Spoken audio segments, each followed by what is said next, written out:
Notre page culture du vendredi, nous irons à Sainte-Maxime pour parler d'un spectacle dont le titre est Ça ira, une allusion bien sûr à la Révolution française. Invité de ce journal, le metteur en scène Joël Pomera, que nous retrouverons dans quelques minutes. Désormais, nous allons au Carré Sainte-Maxime où se joue ce soir et demain soir un spectacle dont le titre est très exactement Ça ira, fin de Louis, une allusion bien sûr à la Révolution française. Avec nous en duplex, le metteur en scène du spectacle, Joël Pomera, bonjour. Alors c'est un peu une histoire de choix, ce spectacle. Il y a d'abord le choix de la sobriété dans la promotion, pas d'extrait, c'est un peu à l'inverse de ce qui se fait d'habitude en matière de promotion. Pourquoi ce choix ? Ah, on vous a pas donné d'extrait. Non, on n'a que des images. On vous a pas donné d'extrait du spectacle. Non, on n'a que des images. Que des photos. Oui, que des photos. Ah, Est-ce que écoutez, c'est un alors, choix, c'est justement ? pas très gentil de notre part. Non, honnêtement, c'était pas un choix de ma part, mais peut-être il y a un problème technique qui a fait que voilà, on s'est retrouvé dans cette situation. Mais finalement, je trouve ça bien parce que le théâtre, ça passe pas très bien à la télévision. Enfin, le théâtre épique comme celui qu'on essaye de faire, un théâtre qui est un petit peu un théâtre d'imagination, ne passe pas très bien à la télé, je crois. Alors justement, il y a un choix également de mise en scène. On va parler du spectacle là à proprement parler, avec des costumes actuels. Est-ce que c'est une manière pour vous de dire que le message de 1789 est intemporel ?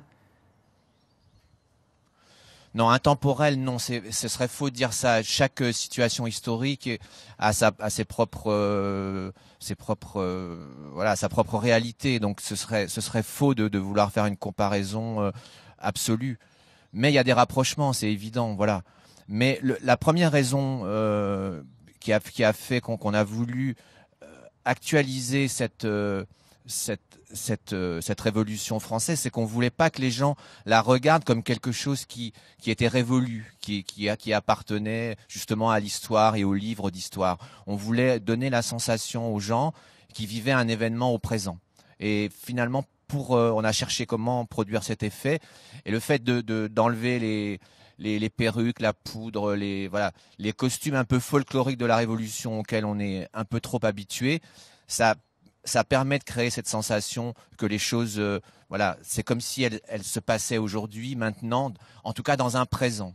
Alors, il y a un autre choix, je disais que c'était une histoire de choix, c'est que le spectacle se joue sur scène, mais il se joue aussi dans la salle. Alors, pour quelle raison ? Est-ce que c'est pour retranscrire une ambiance de l'époque, également d'ébullition intellectuelle ? Qu'est-ce que c'est exactement ? En fait, vous savez, le principal événement de la Révolution française, c'est la création de l'Assemblée nationale. Donc, cette assemblée populaire démocratique.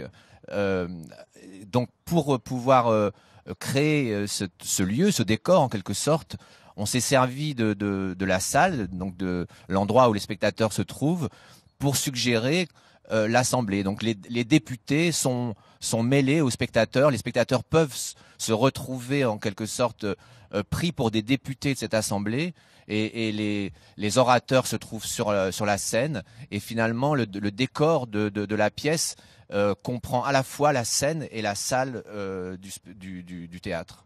Merci Joël Pomera d'avoir été notre invité. Je vous rappelle que c'est ce soir et donc demain soir au Carré Sainte-Maxime.